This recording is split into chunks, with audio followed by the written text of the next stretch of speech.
Mano, ¿se acuerdan de esto? Mire, este es un proyecto que se adjudicó en diciembre. Y ya a 30 de abril vamos a tener los primeros 1.529 colegios conectados. Y a mayo vamos a tener los próximos 1.500 colegios. Y a octubre, ni siquiera a diciembre, vamos a tener los 8.700 colegios conectados. Ministra, esto queda grabado. Completamente. Es decir, si de aquí al 30 de abril no se cumple con esta meta, usted sabe que... Una ministra de Estado poniendo su libertad sobre la mesa en televisión nacional, prometiendo conectar a los niños más pobres de Colombia. Y después, 70.243 millones de pesos desaparecieron en un abrir y cerrar de ojos. Las escuelas rurales se quedaron sin internet y el nombre de la ministra terminó convertido en un verbo en el español llamado audinear. Mano, esto es Crónicas del Olvido y hoy arrancamos con el caso de Centros Poblados. Vamos a mirar los datos duros, los nombres que aparecen en la historia, cómo se movió la plata y qué pasó con la justicia. Porque esto no fue un error administrativo, esto fue un saqueo. Pero viajemos al año 2020, pandemia, presidencia de Iván Duque, el país encerrado, las ciudades estudiando por internet y en el campo miles de niños completamente aislados. El Ministerio de las TIC estructuró un contrato por 1,07 billones de pesos para instalar más de 14.000 centros digitales en escuelas rurales. En el papel era una solución enorme, en la práctica terminó siendo uno de los escándalos más graves en los últimos años del país. Para ejecutar el proyecto, el ministerio dividió el contrato en dos regiones.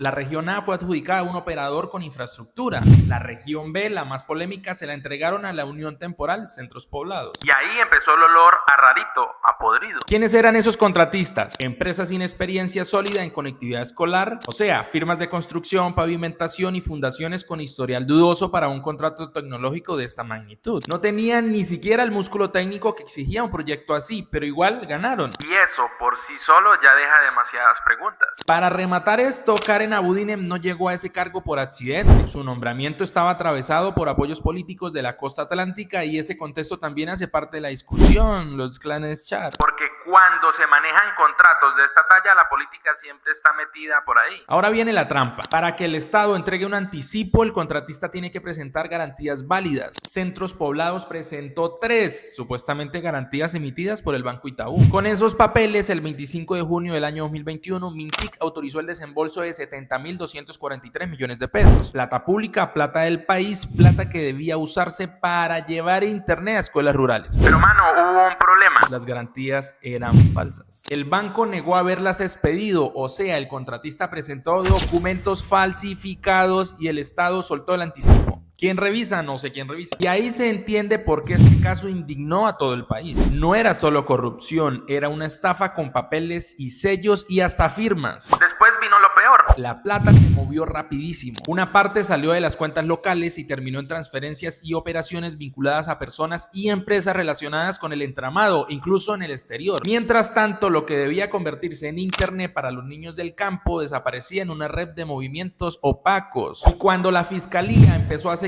el rastro, apareció un nombre conocido: Emilio Tapia Aldana, el llamado zar de la contratación. Sí, el mismo Tapia del carrusel de la contratación de Bogotá, mano. Un hombre ya condenado por corrupción que, según las investigaciones, habría vuelto a moverse detrás del entramado. Mano, pero estos manes ¿qué? Y eso no es casualidad, es un método. Junto a él aparecen otros nombres clave como Luis Fernando Duque y Juan Carlos Cáceres. Uno como firmante y otro como parte de la triangulación y el movimiento de recursos. Este caso no se sostiene sobre una sola persona, se sostiene sobre una red. Y esa red sabía exactamente lo que estaba haciendo y prácticamente iba a pasar. Pero vayamos al balance, ¿qué es lo que más rabia da? Hasta hoy la pregunta central sigue siendo la misma: ¿cuánta de esa plata volvió realmente en efectivo? La respuesta es, en términos públicos, pues durísima, prácticamente nada. La fiscalía logró embargos sobre algunos bienes, lotes, vehículos y activos relacionados, pero eso estaba muy lejos de compensar lo que llevaron, o sea, pura chatarra. Y las penas tampoco dan una sensación de justicia plena. Hubo preacuerdos y aceptaciones de cargos y negociaciones que dejaron en muchos la sensación de que el castigo quedó corto frente al daño causado. ¿La justicia avanzó? Pues sí, pero no al ritmo que este caso exige. O sea, el negocio está en robar y luego hacer un preacuerdo con la fiscalía y listo, quedarse con una parte grandísima. Por una pena de 5 años. Y se preguntarán, ¿y Karen Abudinen? Ella renunció en septiembre del 2021. ¿O la renunciaron? Después de la presión política y la moción de censura, pero el punto más polémico vino después. La fiscalía la declaró formalmente como víctima dentro del proceso. Sí, como víctima dentro del propio proceso. Eso abrió un debate enorme sobre responsabilidad política, responsabilidad penal y la forma en que el poder suele proteger a sus fichas. Inclusive escribió hasta un libro. Y ojo, una cosa es que un caso no termine en imputación penal contra una ministra. Otra cosa muy diferente es borrar el daño político y administrativo que ocurrió bajo su propia gestión. Porque aquí la pregunta no es solo quién firmó. La pregunta es quién permitió que todo esto pasara. ¿Y dónde estaba Duque? Al final de todo, lo más grave no son solo los 70.243 millones. Lo más grave es el daño social. Miles de escuelas rurales se quedaron esperando conexión durante los años. Y no cualquier año, durante los años que más lo necesitaban. Niños del Chocó, del Guaviare, de la Alta Guajira y muchas otras zonas siguieron excluidas de una educación básica que depende también del acceso a internet. Ese tiempo que ellos perdieron y quedaron sin acceso no se recupera.